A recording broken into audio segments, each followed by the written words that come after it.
పార్టీలో పోయి అన్ని సంపాదించుకుని మళ్ళా వచ్చిన వాళ్ళకి వేసినారు. ఇదా కాంగ్రెస్ పార్టీ, ఇదా రాజకీయం. గన్పూర్ కూడా అదే మాదిరి జరిగింది. ఇన్ని తప్పు చేస్తున్నా మేము భరించి ఊరుకుంటున్నాం. నేను భరించకుంటే ఇంకో జీవన్ రెడ్డి కావాల్సి వస్తుంది. నేను భరించకుంటే ఇంకో జీవన్ రెడ్డి కావాల్సి వస్తుంది. తప్పులు చేస్తున్నా ఈ తప్పుడు గాండ్లను పార్టీ నుంచి బయటకు వదిలేంత వరకు మేము వదలమనేటువంటి మాట కూడా మేము మనవి చేస్తున్నాం. అందుకని ఎంతకాలం సాగనిది ఇవాళ టికెట్ పొందిన వ్యక్తితో డబ్బులకు ఆశపడి నా టికెట్ ను పక్కకు పెట్టారనేటువంటి మాట కూడా మీతో మనం చేస్తున్నాం. రేవంత్ రెడ్డి గారు ప్రెసిడెంట్ గా పోయి చెప్పారు, అన్నా ఈరోజు కాంగ్రెస్ పార్టీ గెలవబోతుంది, మీరు ముఖ్యమంత్రి కాబోతున్నారన్న మాట కూడా నేను చెప్పాను.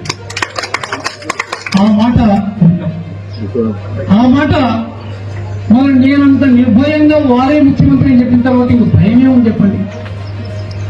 ఆ ప్రకారంగా నేను చెప్పిన తర్వాత కూడా కొంత డబ్బులకు ఆశపడి నా టికెట్ కోశారు. ఇలా నా 45 సంవత్సరాలు నిర్మాణం చేసుకున్న రాజకీయ జీవితాన్ని ఒక్క వేటుతో కింద పడేశారనేటువంటి మాట కూడా మీతో నేను మనం చేస్తా ఉన్నాను. నేను పడిపోతే పడిపోవచ్చు, కానీ ఆ వనపర్తి నియోజకవర్గాన్ని పూర్తిగా నాశనం చేశారు. ఇలా నాలాంటి వాడు ఎమ్మెల్యేగా ఎన్నుకోబడి ఉంటే, ఇప్పుడు ఏర్పడ్డ రాష్ట్ర ప్రభుత్వంలో ఒక మంత్రిగా నియమించబడితే వనపర్తికి ఎంత మార్గదర్శనం ఉండేదనేటువంటి మాట కూడా నాడు కూడా కాంగ్రెస్ పార్టీ జెండా పట్టనటువంటి వ్యక్తిని ఇచ్చిన. గతంలో కాంగ్రెస్ పార్టీలో ఉండి 10 సంవత్సరాలు టీఆర్ఎస్ ప్రభుత్వం ఉంటే ఆ పార్టీలో పోయి అన్ని సంపాదించుకుని మళ్ళా వచ్చిన వాళ్ళకి వేసినారు. ఇదా కాంగ్రెస్ పార్టీ, ఇదా రాజకీయం. గన్పూర్ కూడా అదే మాదిరి జరిగింది.